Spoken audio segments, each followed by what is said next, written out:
Good morning to one and all. Welcome to online revision classes.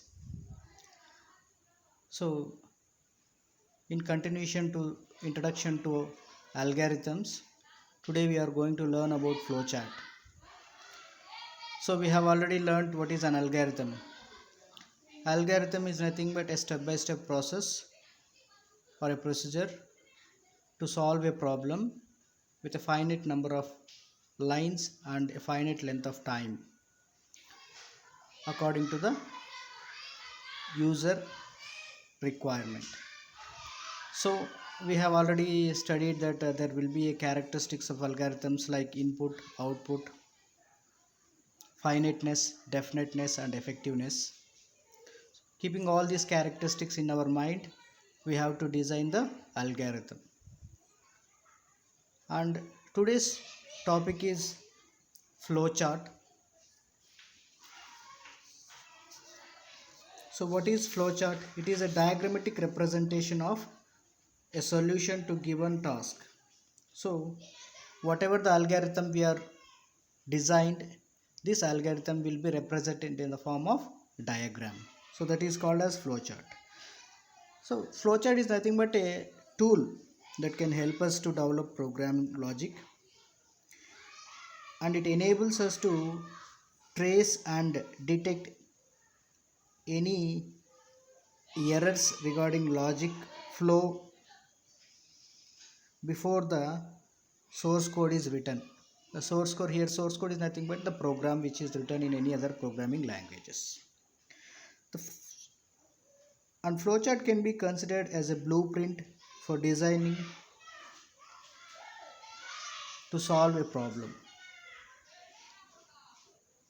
Normally an algorithm is expressed as a flowchart, and this flowchart is used to program with the programming languages.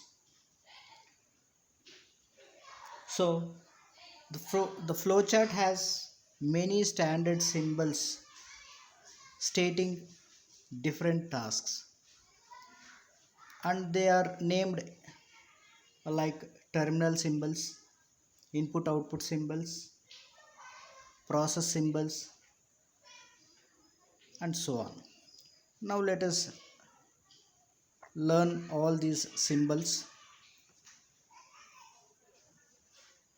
The first one is terminal symbol.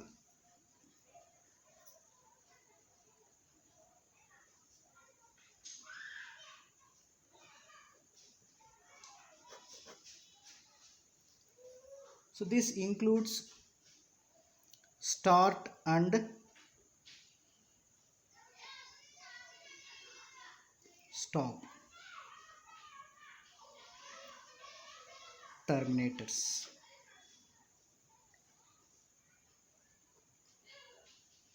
Where these can be only one start and one stop for a flowchart.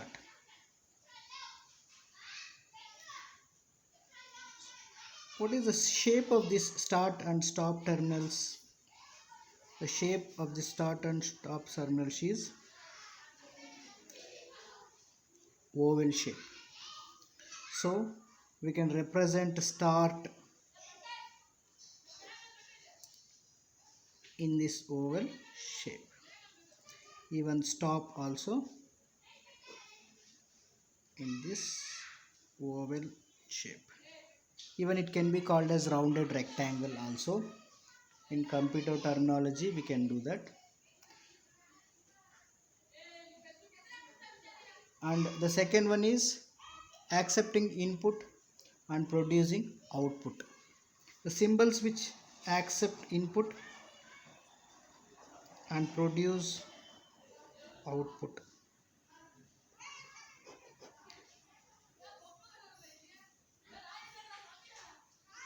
Wherever it is required, because accepting input is not a one-time process, and producing output is also not a one-time process. Maybe it is according to the requirement. We can accept the inputs wherever it is required, and we can produce the output wherever it is required.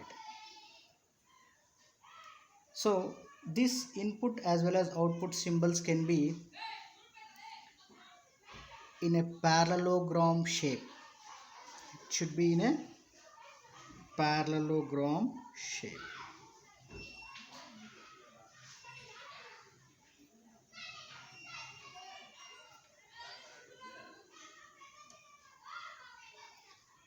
Next, here comes the process symbol.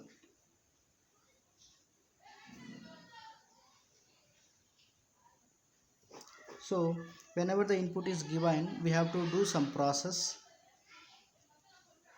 and this process may be arithmetic operations or logical operations and data manipulations also.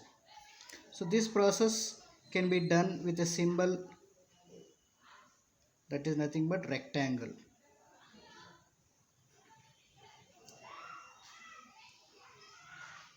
So here we can do some arithmetic calculations and logical calculations and even data manipulations. And next one is decision making.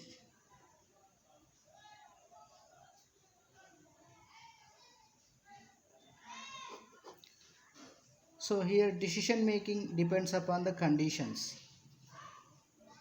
So whatever the operations we have to perform, these operations will be according to the conditions. Whether the condition is true or false, based on that condition, the decision will be done. So this type of decision making can be represented in a symbol called diamond. So it is represented in the shape of diamond.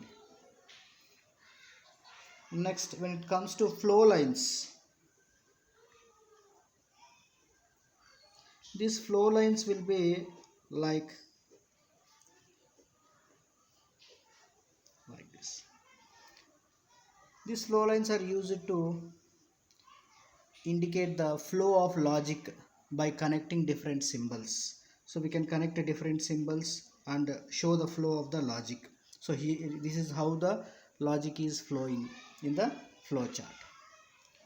Next one is on page connector. On page connector.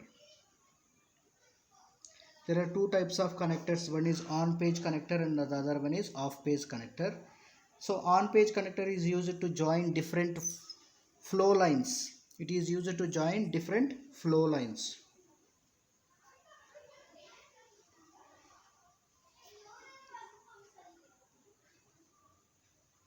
And the symbol is circle. The symbol will be circle. The second one is off page connector. So again, this is used to connect flow charts on different pages.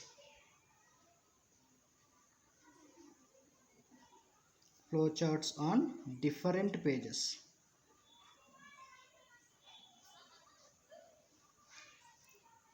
So this symbol will be like this. So this will be called as polygon symbol. So on page connector will be used to join the symbols like this, whereas off page connector is used to join entire flow chart with another flow chart. So that remember, so think that there are two flow charts which is interlinked, then we have to connect with a off page flow chart with a symbol called polygon. And next is predefined process or function. It is used to represent group of statements performing one processing task. So group of statements can be represented. This representation can be in the form of a rectangle with this type of symbol. So now we have come across all the types of symbols. So there are different types of symbols which state different tasks according to the requirement. Now we know how the symbols can be represented to draw a flowchart according to the algorithm written. So what we will do, we will take an example and draw a flowchart.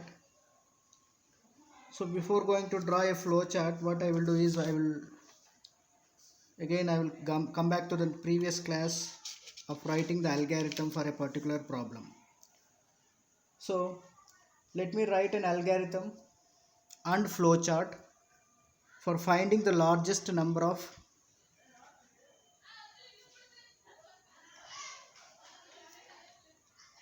of three numbers. So in three numbers you have to find the largest one. For that, first of all I will write the algorithm.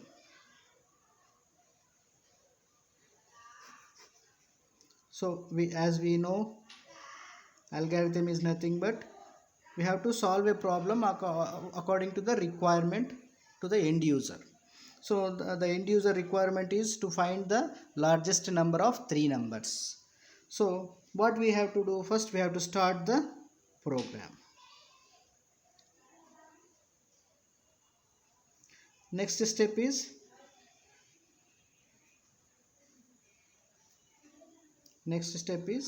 read the values a comma b comma c. Next step is, after reading the values, you have to give the conditions, like if a is greater than b, then go to step further. We will do where we have to go. Next, step 4, if b is greater than c, then print b is large.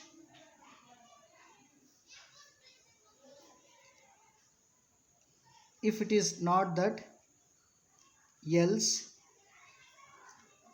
print c is large. Here the statement condition is ended with end if, ENDIF, end if. Next, step 5. So in this step 5, if a is greater than c, then print a is greater or large, else print c is large. So we have to end the if condition, end if.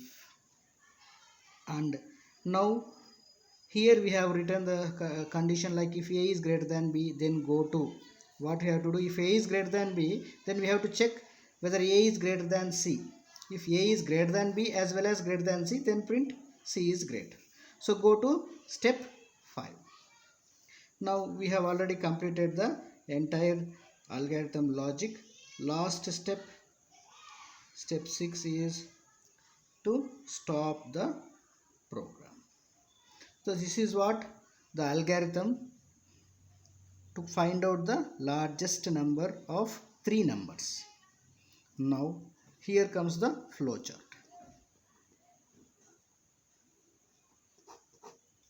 So as we know that the first one is start. So this start will be represented with a symbol that is rounded rectangle or oval shape. Next, this is a flow line. As we have discussed that flow lines will be like this, left, right, top and bottom. So this flow line, after starting the program, what we have to do, we have to declare A, B and C variables. We have to declare the variables. It is a rectangular symbol. Next, after declaring, what we have to do? We have to read the data. So we have declared just variables like A, B, C. So we have to read the data, read the values and enter into A, B and C. A, B and C. Next, after reading the values, what we have to do? We have to find out whether which is the biggest number. So first, in this, as we written in the step 3, what we will do? If A is greater than B, if A is greater than B, if A is greater than B, true, yes, A is greater than B, then what happens? What should be done?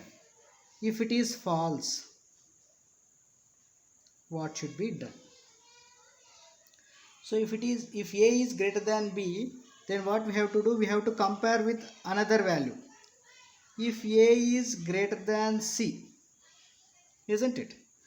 So if we know that A is greater than B, then we have to compare A with C, so that we know A is greater than B as well as C.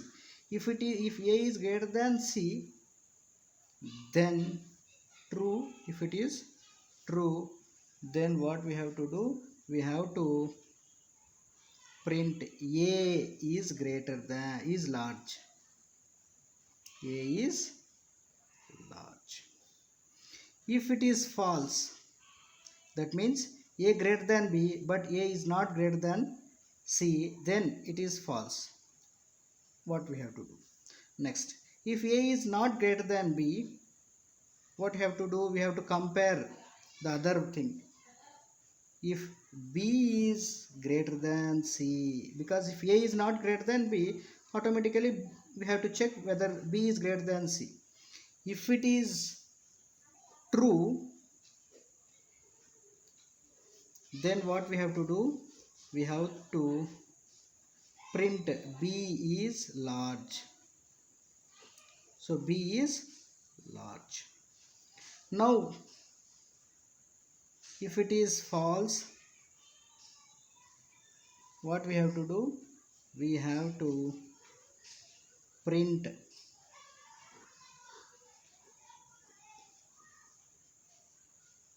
C is large.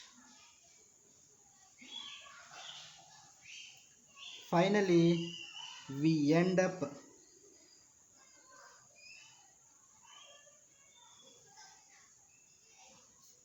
with a stop symbol. It is again oval. So now we have come across oval shape, rectangle, and what is the symbol? Parallelogram, diamond, lines. Okay, so we haven't come across on page connector and off page connector as well as predefined processors and functions. We will be in further programs, we will be doing that things.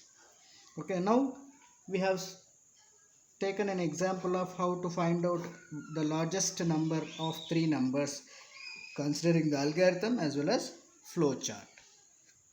Next, here comes a question, a doubt. So it is fine, sir. We have calculated the largest number with all the symbols. What about the iterative statements? So what about the iterative statements? That is looping statements like while, for and do while. What we have to do for that things? The same thing. For that iterative statements, we will consider one example like draw a flowchart and algorithm to find factorial of a number. So factorial of a number. So whatever the number you have given, you have to find out the factorial of that number. So this is the problem, and we have to write the algorithm to solve that problem and draw the flow chart to solve the problem in a pictorial representation. So now let us start that algorithm. Step 1, start. Step 2. So now what we have to do, we have to initialize variables. We have to initialize the variables. Step 3, read the value.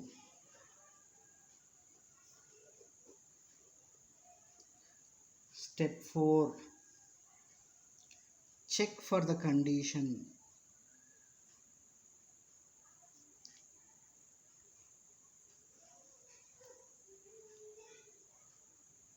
Then go to a particular step accordingly. Next, step 5, apply the formula for finding the factorial. Step 6, go to again step 4 unless and until you get the factorial of a particular number. Step 6, now you have got the factorial number. This number should be printed.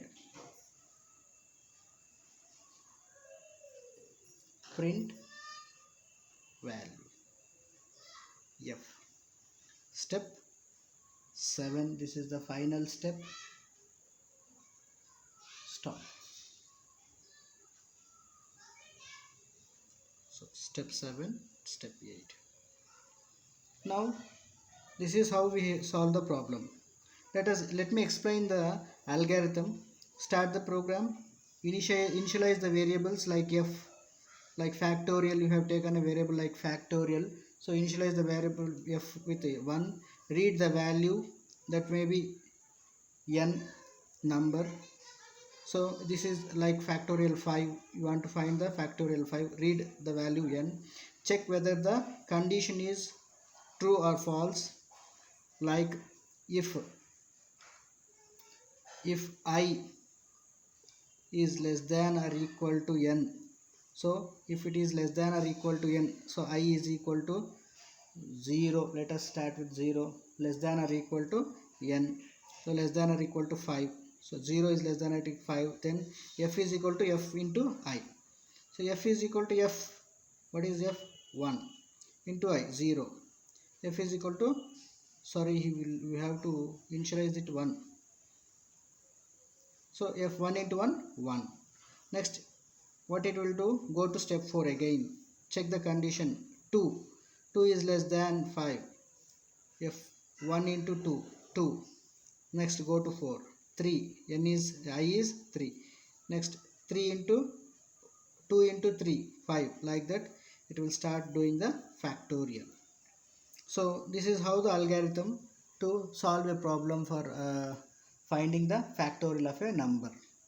Next, here comes the flow chart.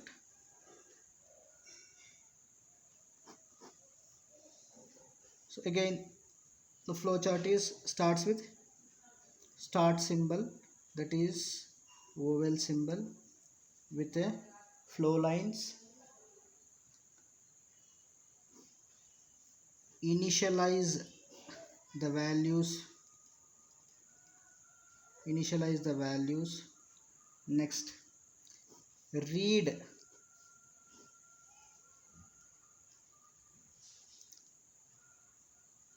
number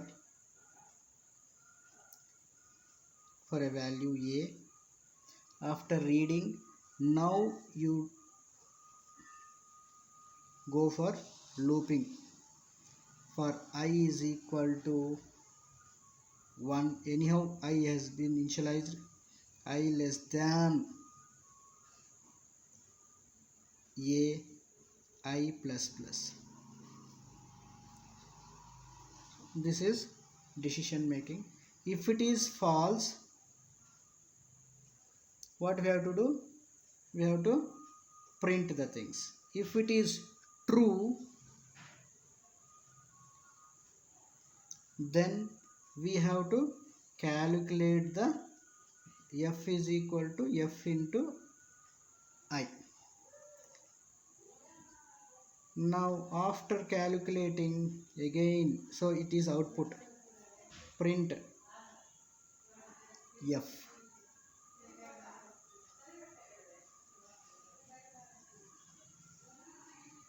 Now stop the program with a override.